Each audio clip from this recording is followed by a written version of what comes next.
Hello and welcome to online Adda for study prepared for learning. दोस्तों स्वागत है आप सभी का online Adda for study YouTube channel पर। इस वीडियो में हम बात कर रहे हैं उत्तर प्रदेश के बेसिक शिक्षा मंत्री के इस्तीफा के बारे में, और साथ ही अगर बात की जाए उत्तर प्रदेश में नई शिक्षक भर्ती को लेकर शिक्षा मंत्री के माध्यम से दिए गए बयान के बाद से विवाद के बारे में। साथ ही बात की जाएगी 69,000 शिक्षक भर्ती में बीएड को लेकर हुई सुनवाई के बारे में, कोर्ट की तरफ से क्या आदेश दिया गया, एलटी, इसके अलावा जीआईसी प्रवक्ता को लेकर हम बात करें। उससे पहले जिन्होंने अभी तक इस वीडियो को लाइक नहीं किया तो कर लो, और चैनल को सब्सक्राइब करके बेल आइकन को दबा लो, जिससे कि आपको रियल ऑथेंटिक जानकारी online Adda for study YouTube channel से मिलती रहे। सबसे पहले बात की जाएगी सबसे पहली अपडेट के बारे में, जो कि संबंधित है उत्तर प्रदेश के बेसिक शिक्षा मंत्री संदीप सिंह जी के बारे में।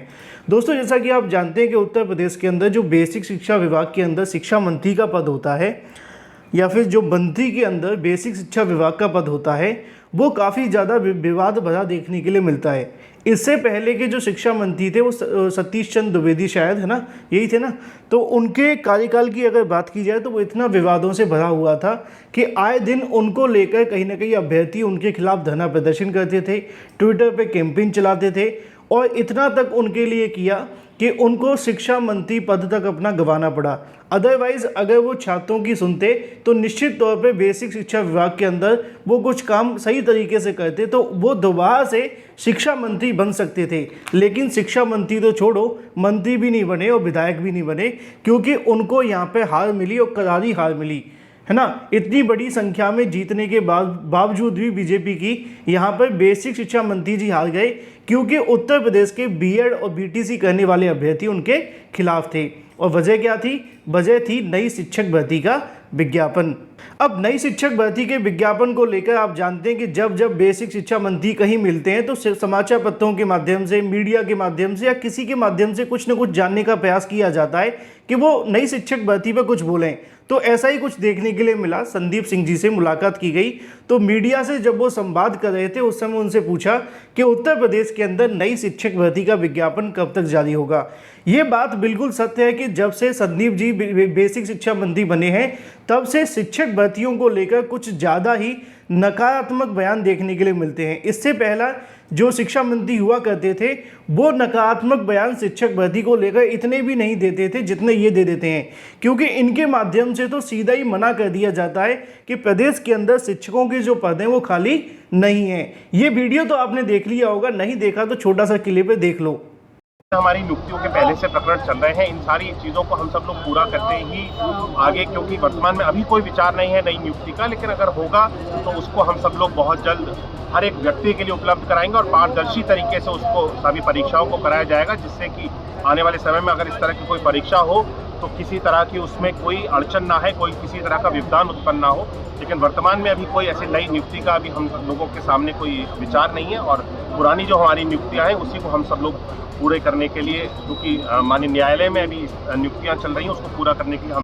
अब ये वीडियो देखने के बाद बीएड बीटीसी होने के नाते आपको गुस्सा आना बिल्कुल लाजमी है, क्योंकि उत्तर प्रदेश के अंदर इतने साल हो चुके हैं शिक्षक भर्ती को लेकर, और जब भी शिक्षा मंत्री से पूछा जाए तो वो हमेशा एक ही बात कह देते हैं कि प्रदेश के अंदर शिक्षक भर्ती को लेकर किसी तरीके का कोई भी योजना नहीं है। यानी कि प्रदेश के अंदर नई शिक्षक भर्ती को लेकर अभी भी कोई योजना नहीं है। 5 साल हो चुके हैं, रोज न्यूज़पेपर में जानकारी आ जाती है, कभी 51,000 तो कभी 1,26,000, कभी 97,000, तो कभी धरना प्रदर्शन के माध्यम से मांग करने वाले अभ्यर्थियों को आश्वासन दे दिए जाते हैं, लेकिन शिक्षक भर्ती के नाम पर कुछ भी नहीं होता है। अब इसी को लेकर जब से शिक्षक भर्ती को लेकर आज बेसिक शिक्षा मंत्री का बयान देखने के लिए मिला है, उसके बाद से बीएड और बीटीसी करने वाले अभ्यर्थी निश्चित तौर पर बेसिक शिक्षा मंत्री के इस्तीफे की मांग कर रहे हैं। इसकी जानकारी आप सभी को सोशल मीडिया प्लेटफॉर्म एक्स के माध्यम से देखने के लिए मिल जाएगी। पुराना नाम आप जानते हैं, ट्विटर की हम बात कर रहे हैं। लिखा हुआ है कि वर्तमान समय में जब बेसिक शिक्षक भर्ती करने का कोई विचार ही नहीं है तो आपको इस पद पर रहने की भी आवश्यकता नहीं है। कृपया आप अपने पद से इस्तीफा दे दीजिए। बेसिक शिक्षा मंत्री जी, अब आपको आराम की आवश्यकता है। इसी तरीके से यहाँ पे भी आप सभी को देखने के लिए मिल जाएगा, रोजगार विरोधी संदीप सिंह, शिक्षा मंत्री जी इस्तीफा दो। इसी को लेकर और भी अलग अलग यहाँ पे ट्वीट आपको देखने के लिए मिल जाएंगे। लिखा हुआ है कि शिक्षा मंत्री जी इस बार यूपी में भाजपा का सुपड़ा साफ करने पर तुले हुए हैं। बिना युवाओं को रोजगार दिए सरकार नहीं बन सकती। यहाँ बात की जाएगी लोकसभा चुनाव को लेकर, जिसमें उन्होंने निश्चित तौर पर हैशटैग का इस्तेमाल किया है, शिक्षा मंत्री संदीप सिंह इस्तीफा दो। क्योंकि छात्रों का कहना है कि अगर आप शिक्षक भर्ती नहीं करना चाहते तो आपका काम ही क्या है। ये बात बिल्कुल सत्य है कि उत्तर प्रदेश के अंदर बेसिक शिक्षा मंत्री जी नई शिक्षक भर्ती को लेकर हर बार नकारात्मक बयान देते हैं। कभी भी उन्होंने ये नहीं कहा कि विभाग में इसको लेकर चर्चा की जाएगी और जो छात्रों की मांग है वो सरकार तक पहुंचाई जाएगी, बल्कि वो तो सीधे तौर पर शिक्षक भर्ती को लेकर मनाही कर देते हैं। तो ऐसे में अब उत्तर प्रदेश के बेसिक शिक्षा मंत्री के खिलाफ अभ्यर्थी धरना प्रदर्शन तो कर ही रहे, साथ ही साथ उनके इस्तीफे की मांग की जा रही है। बात कर लेते हैं 69,000 शिक्षक भर्ती को लेकर। आज 69,000 शिक्षक भर्ती के लिए एक याचिका लगी हुई थी कोर्ट में, जिसकी जानकारी आप सभी को होगी और मैंने आप सभी को बताया भी था कि इस मामले पे आज सुनवाई होने वाली है। आज इस मामले को लेकर सुनवाई खत्म हो चुकी है। ये मामला संबंधित है आकाश पटेल की याचिका पर। आकाश पटेल 69,000 शिक्षक भर्ती में चयनित हुए बीएड अभ्यर्थियों को बहाल करने संबंधित याचिका कोर्ट में 2019 में दाखिल की गई थी और सुप्रीम कोर्ट का ऑर्डर आ जाने के बाद अब इसको फिर से एक्टिव कर दिया गया है, जिसकी जानकारी आप सभी को यहाँ पे देखने के लिए मिल जाएगी। ये आप सभी के टाइम और आप सभी की जो तारीखें वो देख सकते हैं जब मैंने इसको यहाँ पे जनरेट किया है, यानी कि चेक किया है, उसी समय पे आप सभी को देखने के लिए मिल जाएगा। ये आज मामला जो कोर्ट नंबर 1 है वहाँ लगा हुआ था लखनऊ बेंच के अंदर। सुनवाई के बाद इस पर क्या हुआ इसकी जानकारी आपको यहाँ पर देखने के लिए मिलेगी। लिखा हुआ है कि जो आज ये मामला अनलिस्टेड में लगा हुआ था 5/10/2023 को, और आज की तारीख में इस मुद्दे को पास ओवर कर दिया गया है। पास ओवर तब किया जाता है जब दोनों पक्षों के वकील वहाँ मौजूद ना हो और सुनवाई करने के लिए कोर्ट अभी तैयार ना हो इस मुद्दे पर। इसी तरीके से कोर्ट उस मुद्दे पे अपना ऑर्डर दे देती है, जो कि होता है पास ओवर, जैसा कि यहाँ ऊपर लिखा हुआ है। शॉर्ट ऑर्डर के अंदर आप लोग देख भी सकते हैं। यानी कि 69,000 शिक्षक भर्ती में बीएड को बहाल करने संबंधित याचिका पर आज सुनवाई देखने के लिए नहीं मिली और इस मामले पर आज की जो तारीख है वो लगा दी गई है अगले हफ्ते की। अभी कोई तारीख तय नहीं की है, जैसी कोई तारीख तय होगी मैं आप सभी को जानकारी वीडियो के माध्यम से दे दूंगा। इसी के साथ अगर बात कर ली जाए अपनी अगली अपडेट के बारे में, जो कि संबंधित है एलटी गेट शिक्षक भर्ती, इसके अलावा जीआईसी शिक्षक भर्ती के बारे में, यानी कि प्रवक्ता को लेकर, तो इसके बारे में काफ़ी लंबे समय से अभ्यर्थी इंतजार करें दोनों के विज्ञापन के बारे में। और यहाँ पर कई अभ्यर्थियों ने अधिकारियों से मुलाकात की और जानने का प्रयास किया गया कि एलटी गेट शिक्षक भर्ती और जीआईसी प्रवक्ता को लेकर आखिर मामला कहां पर लंबित है।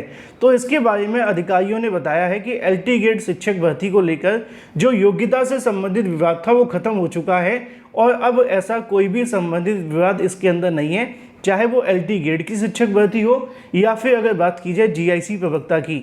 यानी कि अधिकारियों का कहना यह है कि इन दोनों के अंदर योग्यता संबंधित विवाद नहीं है और उन्होंने ये भी जानकारी दी है कि इसके संबंध में अब लोक सेवा आयोग के माध्यम से ऐसा कोई भी पत्र उन्हें नहीं भेजा गया है जिसमें किसी विवाद के होने की जानकारी मिले। यानी कि एलटी गेट इसके अलावा जीआईसी प्रवक्ता को लेकर विवाद तो खत्म हो गया है, लेकिन विज्ञापन कब जारी करेंगे इसको लेकर लोक सेवा आयोग अभी पूरे तरीके से मौन है। कल भी अभ्यर्थी मुलाकात करने पहुंचे थे, लेकिन मामला पूरे तरीके से स्पष्ट नहीं हुआ कि अभी इसमें कितना समय लगेगा। लेकिन जो मुझे जानकारी मिली है उसके मुताबिक ये है कि एक बार अगर रिक्त पदों का डाटा मिल जाता है दोनों भर्तियों को लेकर विषयवार, तो उसके बाद इसका विज्ञापन यूपीपीएससी इस महीने के लास्ट या अगले महीने तक आने की संभावना मानी जा सकती हैं। फिलहाल आप लोग अपनी तैयारी करते रहें, क्योंकि ये तो काम हो जाएगा, डाटा जब आना होगा तो आ जाएगा, लेकिन विज्ञापन अगर एक बार आ गया तो निश्चित तौर पर आपको ज़्यादा तैयारी करने का समय नहीं मिलेगा। फिलहाल इस वीडियो में इतना ही। Thank you for watching this video.